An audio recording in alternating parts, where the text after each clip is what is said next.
वैराग्य मूर्ती गाडगे बाबा, नाचू कीर्तनाच्या रंगीत ज्ञानदीप लावू जगी.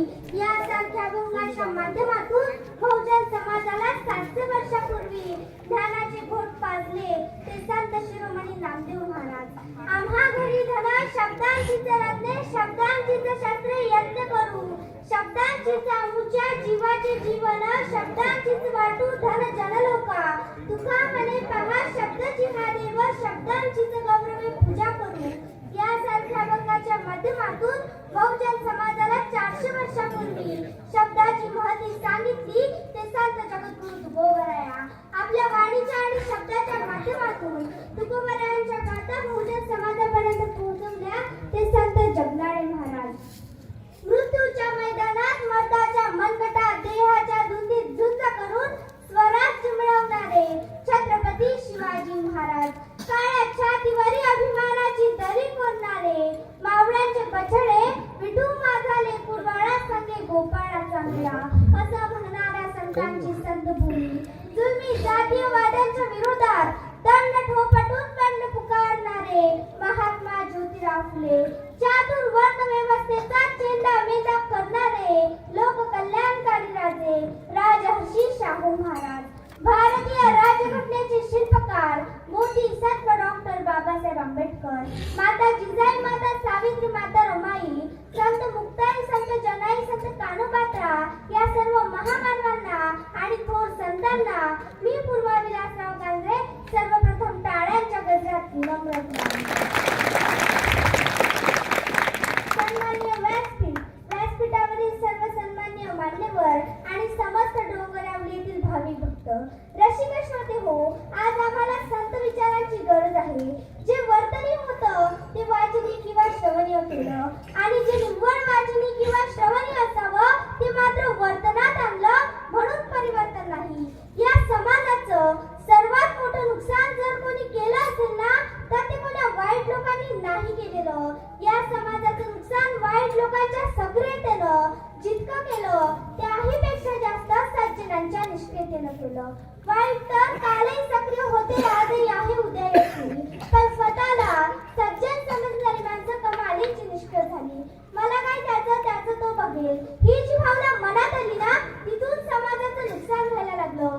आणि येणाऱ्या पिढीनं अशा कामांमध्ये सक्रिय व्हावं असा आदर्श आपण येणाऱ्या पिढीसमोर ठेवणार आहोत का? आम्ही काय सांगायचं? आम्ही कुठला आदर्श त्यांच्या समोर ठेवणार आहोत? आम्ही काय सांगायचं? काश्मीरच्या स्वातंत्र्य लढ्यात आम्ही व्हॉट्सअपवर सैनिक होतो. आम्ही फेसबुकची अशी भिंत लावली, अशा कॉमेंट, अशा पोस्ट, काय ते चिरफाड, काय ते चॅटिंग. आम्ही कुठला आदर्श त्यांच्या समोर ठेवणार आहोत? आणि आदर्श हा बोलण्यातून निर्माण होत नाही, आदर्श निर्माण होतो तुमच्या वागण्यातून.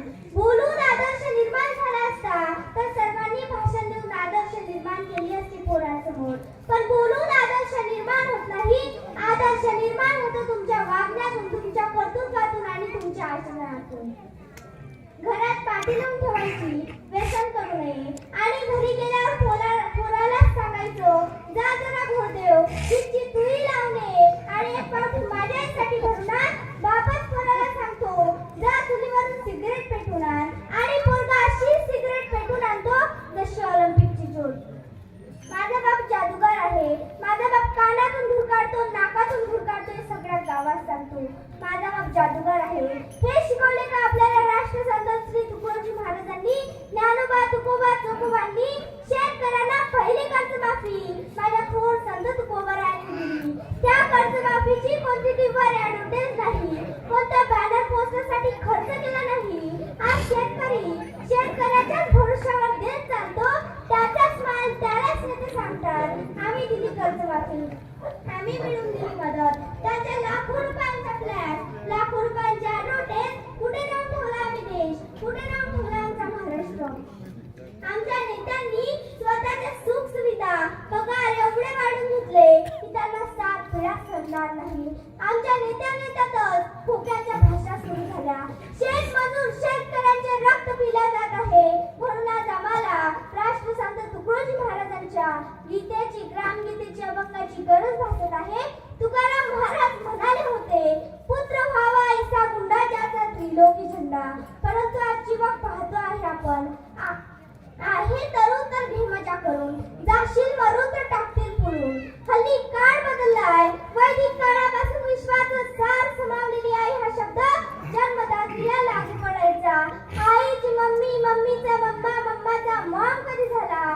आमचं आम्हालाच कळलं नाही.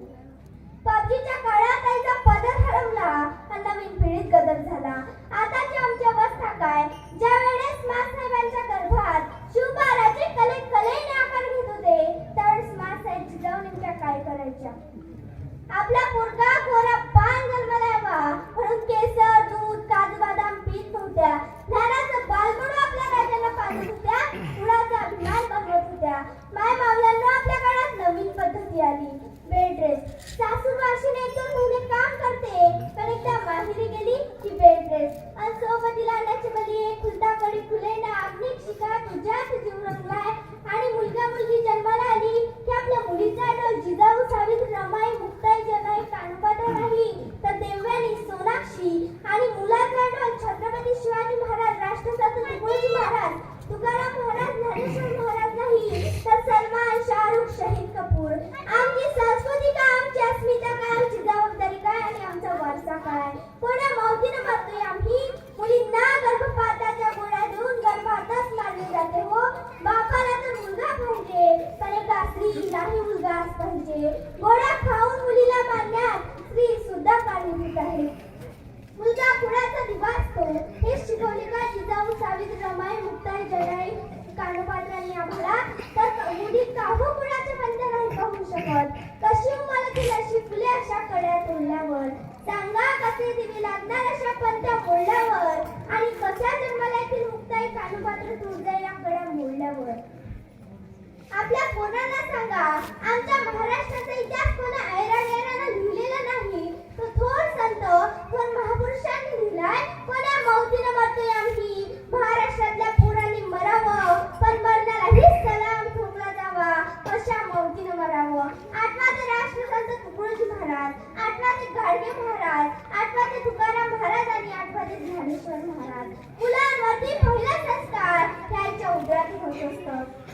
या मातीत जन्माला आलेल्या ज्ञानोबा, तुकोबा, चोखोबांनी या मातीलाच नाही तर संपूर्ण जगाला उठून सांगितलं की बाबांनो, वागायचं कसं, बोलायचं कसं आणि चालायचं कसं. पण आज याच मातीत जन्माला आलेल्या माणसाला आपल्याला सांगावं लागतं या मातीसाठी गोळ्या खेळू नको, या मातीसाठी फासावर जाऊ नको, किमान माती घाण करू नको. ती सांगायची वेळ आली आहे. देवीला समजून जगणारे खूप आहे पण देवी देवतांसारखे आई वडिलांना समजणारे या जगात खूप कमी आहे. बापानं पोरीकडे पाहिलं तरी पोरीला कळायला पाहिजे माझा बाप माझ्यासाठी करतो, मला चुकून चालणार नाही. बापानं पोराच्या पाठीवर थाप मारली तरी पोराला कळायला पाहिजे माझं जे चाललंय ते जरा चुकीचं आहे. बापाच्या फार वेगळ्या अपेक्षा आहेत माझ्याकडनं. पण त्यासाठी किमान ती भाषा, किमान तो संवाद आपल्याला येणाऱ्या पिढीसमोर मांडावा लागेल. येणारी पिढी आपल्यापेक्षा खूप पुढची आहे. जर आपण येणाऱ्या पिढीला वेळ दिला नाही, त्यांच्याशी आपण ते संवेदनशील नाही टिकू शकलो तर ही पिढी सुद्धा येणाऱ्या काळात आपल्याला वेळ देणार नाही हे आपण लक्षात घेतलं पाहिजे. दोघं नवरा बायको होते, आयुष्यभर पैसे कमवत बसले पण मुलांना कधी वेळ दिला नाही. दोनही मुलं डॉक्टर, इंजिनियर झाली आणि परदेशात सेटल झाली. आई वडील रोज फोन करायचे, तुम्ही तरी भारतात या नाहीतर आम्हाला तरी घेऊन जा. मुलंही आली नाही आणि आई वडिलांनाही नेलं नाही. शेवटी आई गेली. आई गेल्यावर वडिलांनी फोन केला, जिवंत होती तोपर्यंत आला नाही, आज तुझी आई गेली, जमलं तर या. 2 मुलांपैकी एक मुलगा आला, आईला अगदी दिली आणि लगेच परदेशात जायला निघाला. वडिलांनी विचारलं, राजा 8 दिवस थांब, ती होती तोपर्यंत तुझे फोटो बघा दिवस काढले, आता घरात बोलायला माणूस उरला नाही, जर सवय लागेपर्यंत थांबशील. मुलाने वडिलांच्या हातात 50,000 टेकवले आणि सांगितलं, आईचा वेपरला फोटो द्या, भावपूर्ण श्रद्धांजली म्हणून आम्हाला भावांची नावं घाला, गावाला गोडधोड जेव घाला, पण 10 दिवस नाही थांबता यायचं. वडील म्हणाले, तिनं 9 महिने पोटात मागवलं. आई कधी म्हणाली नाही, पोटाचं भाडं दे, टाळू भरली, तेलाचे पैसे दे, आम्ही तुमच्यासाठी गंमत बसलो रे, तुमच्यासाठी कधी हिशोब काढला नाही आणि तू हातात पैसे टेकून चालला. मुलगा म्हणाला, बाबा तुम्हाला आठवतंय का, शाळेत पहिल्यांदा भाषण करणार होतो, तुम्हाला म्हटलं माझं भाषण ऐकायला चला, तुम्ही 50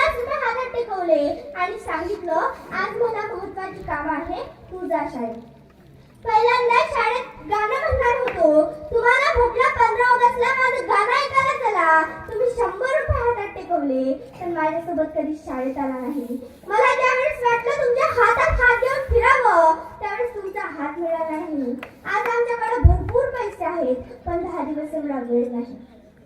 वडील म्हणाले दोघांना फोन केला होता, एकटाच आला, थोरला का आला नाही? मुलगा म्हणाला दादाला म्हटलं होतं चल आईला शेवटचं बघून येऊ. दादा म्हणाला आज मला महत्वाची काम आहे, आईच्या वेळेस तू जा, बाबांच्या वेळेस मी जाईन.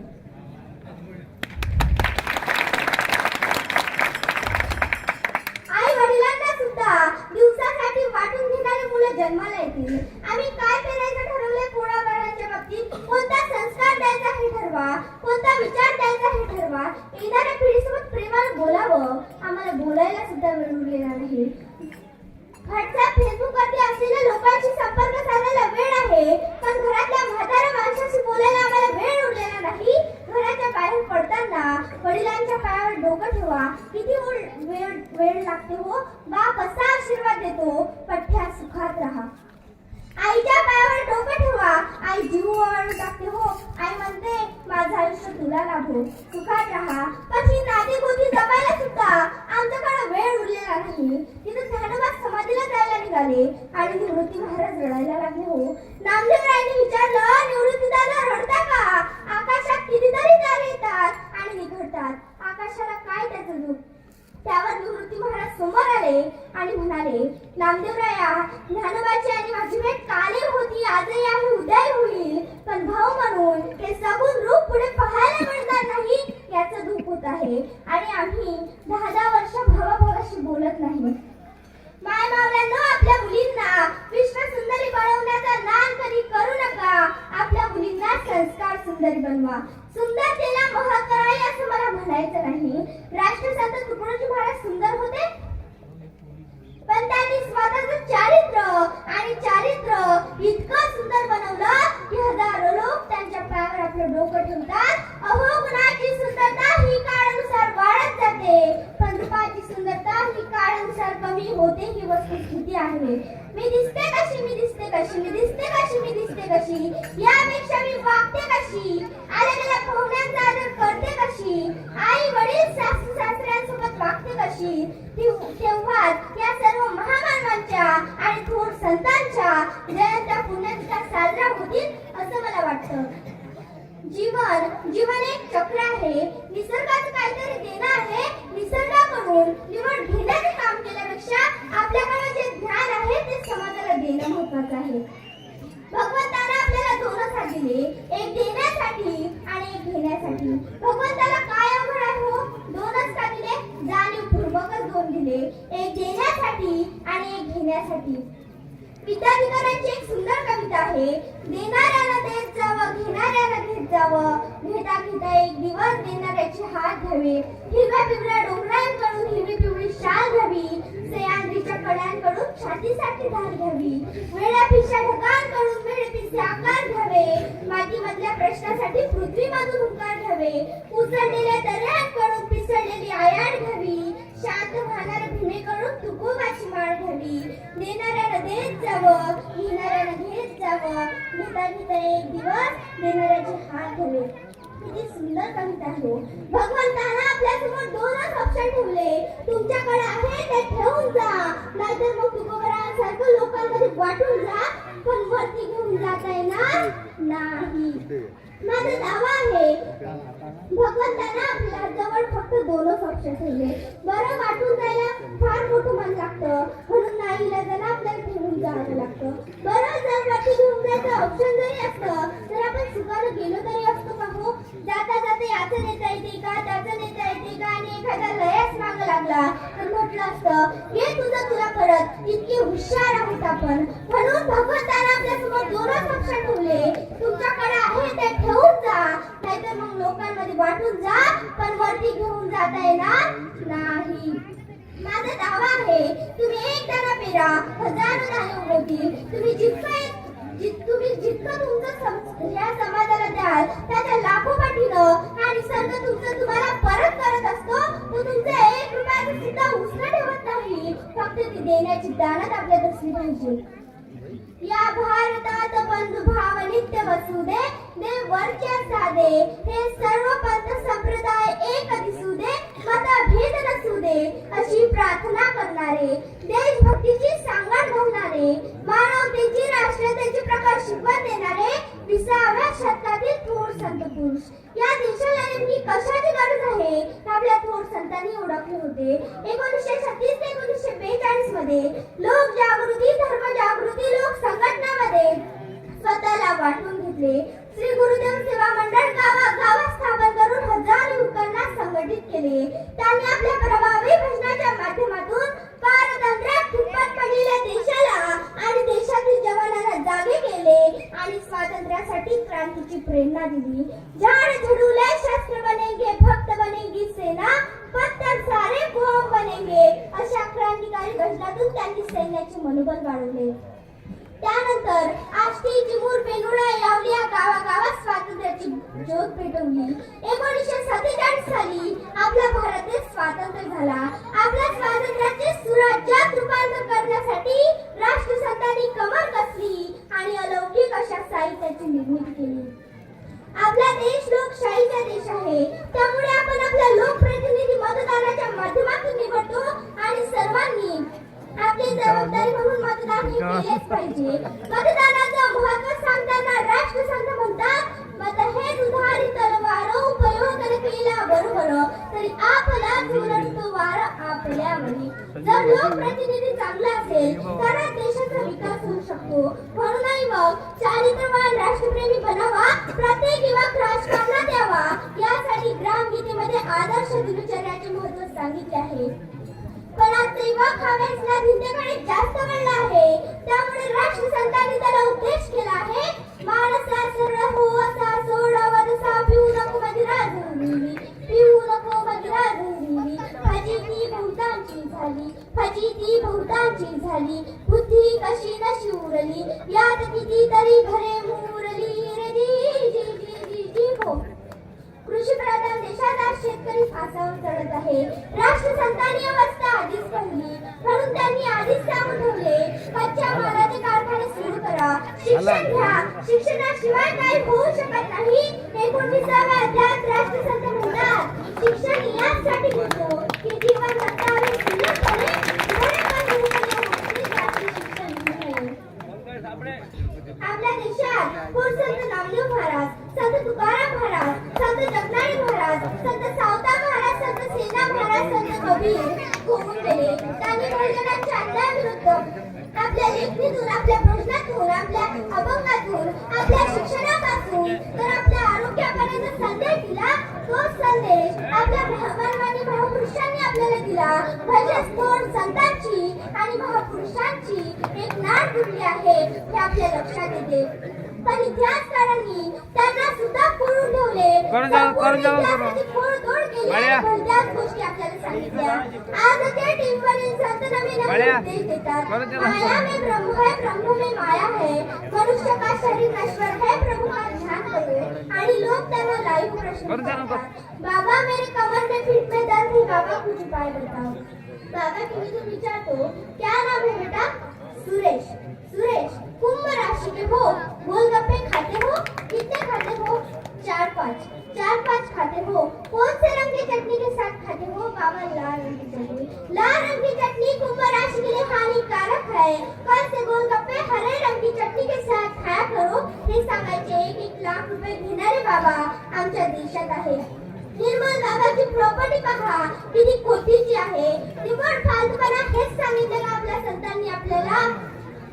आसाराम, रामपाल, निर्मल यासारखे दारुडे गंजटी संत हे संत नसून जंत आहे. म्हणून राष्ट्रसंतांची ग्रामगीता वाचा, संत तुकाराम महाराज, संत ज्ञानेश्वर महाराज यांच्या गाथा वाचा आणि स्वराज्य निर्माण करा.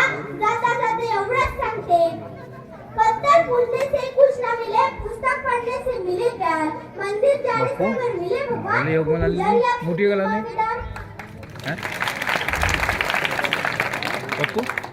सर्व डोंगरावरील भाविक भक्तांना मी राष्ट्रसंत तुकडोजी महाराजांच्या पुण्यतिथीच्या